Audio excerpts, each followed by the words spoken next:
Hey, love. Counting my blessings tonight. That's my mom in there playing piano.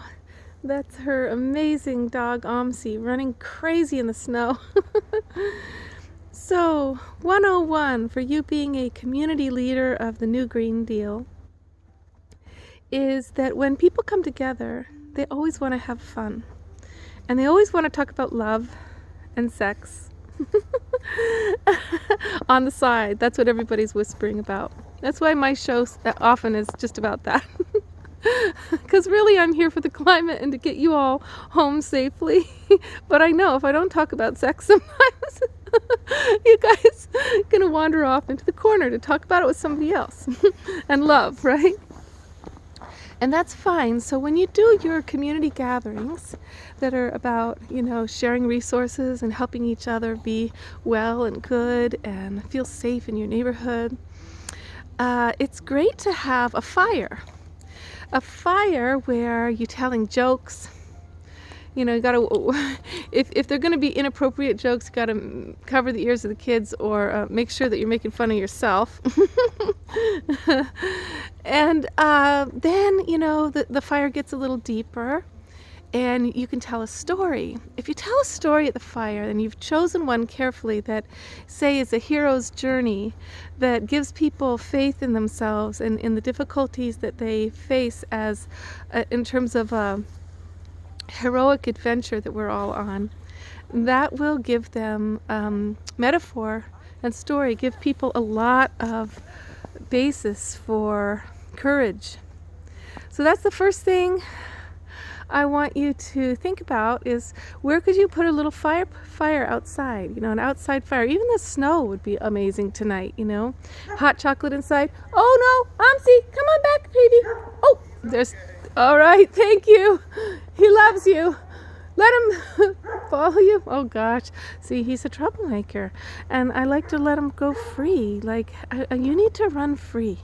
So do we all do. And then, we got to rein ourselves back in to be behaved. And the thing is, though, when we run free, that's when we discover things like he's learning how to hunt chipmunks. Well, that might be a real needed skill in the future if there's a time when, resources aren't as readily available to deliver as dog food. So when you run free of the norm and the pack, you are collecting your wisdom, your resources. There he comes. See? Oh my God, that guy is so patient and let him be free. Oh, see? Oh my God, he's so fun. Oh, such a bouncy little creature. You see the dog bouncing around? Where'd he go? Oh, sorry, not so good at this camera thing. There he is. Okay, love, so sacred fire. Now the other thing at a fire that I want you to consider is that animals are annoying to poor neighbors. Okay, sorry. Is that when you give a fire, that you can do singing. So a sacred sing at a fire is really cool because you can have each person express what's going on in their life by singing a song. So you just say, this is sort of like your journal entry. Like you're just going to express your emotions through a song, and you don't even have to know the song. You can make it up. Or it can be a nursery rhyme. But whatever song comes to you, that's like your emotional check-in for the night. And you go around the group and let every person sing. So nobody takes over the whole group, and each person is actually sharing where they're at. And then they can invite, and then the group, if they know the songs, can join in. That's a beautiful way to have a heartfelt connection with your community around the fire. So you want to let the fire work on people where it's deep and it's funny and it's comforting, and gather people around the fire. Okay, bye. Okay, that's my dear friend, my girlfriend. She came over. She helped me. We painted that little tiny house tonight. So you see the tiny house? It's a trailer. I know I'm kind of like making it all glamorous. It's just a little trailer. Isn't that cool though? Yes, so finding creative solutions and trusting yourself, honey. Just trust yourself. I know. Sometimes I feel lately like I am just walking in the dark and I am feeling my way. Like I think I'm going to Mexico, and then these things happen that mean I cannot go yet. And then I think I blame myself, and then the next thing I know is all these divine things are happening that I have always wanted and didn't expect. So that's the thing about feeling your way from your heart and your intuition, and not instead of going with the mind, which will tell you you should this and you should that. It's basically allowing your to keep your integrity by your standards of the heart. Means that you're not necessarily going to do things that that you thought you had all lined up ducks in a row, because you see that they're not connected to anybody and they're not helping your relationships. And suddenly you realize, oh, this other thing will deepen my connections with everybody and they'll give me more security on a more community level.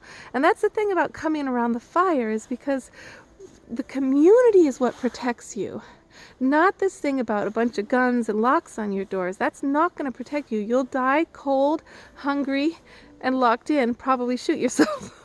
Don't think that isolation is what protects you.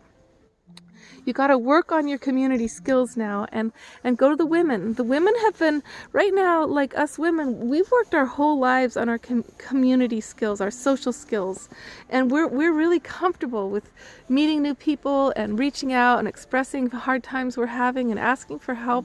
So make yourself the servant of some women who can do parts of the thing that you can't do. Or if you're an introvert, same thing, and then those women will be so thankful for the things that you do. If you're a woman who's kind of butch too, you can be the same thing. If you're an introverted butch woman, make yourself a servant of some outgoing women. Shovel cars off things that they're overwhelmed by on the computer or whatever. And come together with each person with your own skills. And then here you are going to find that the fire is getting brighter and brighter. Each time you help each other, that blaze gets brighter and another person brings another piece of wood. Okay, love. Happy holidays in the midst of the wildness of this world. Happy holidays, love. Okay, I'm here. Ask me any questions on the YouTube thread and I'll come up with some answers for you. I got some really funny ones coming up to answer some questions like, why does my girlfriend cut off all her hair all the time? Why does she want to make herself look so butch? And the same question to the woman, why do I need to go bald to express my independence? Oh my God, this friend of mine, he's so upset. His girlfriend cut off all her hair and he's freaking out. I have to say, I've done it more than 3 times in my life, all the way down to bald. And I know what that's about. So another video coming up to help you understand your need to cut off all your hair and why the woman does that and how to get her back to growing some hair or wearing a wig or something. Okay, happy holidays. Love life.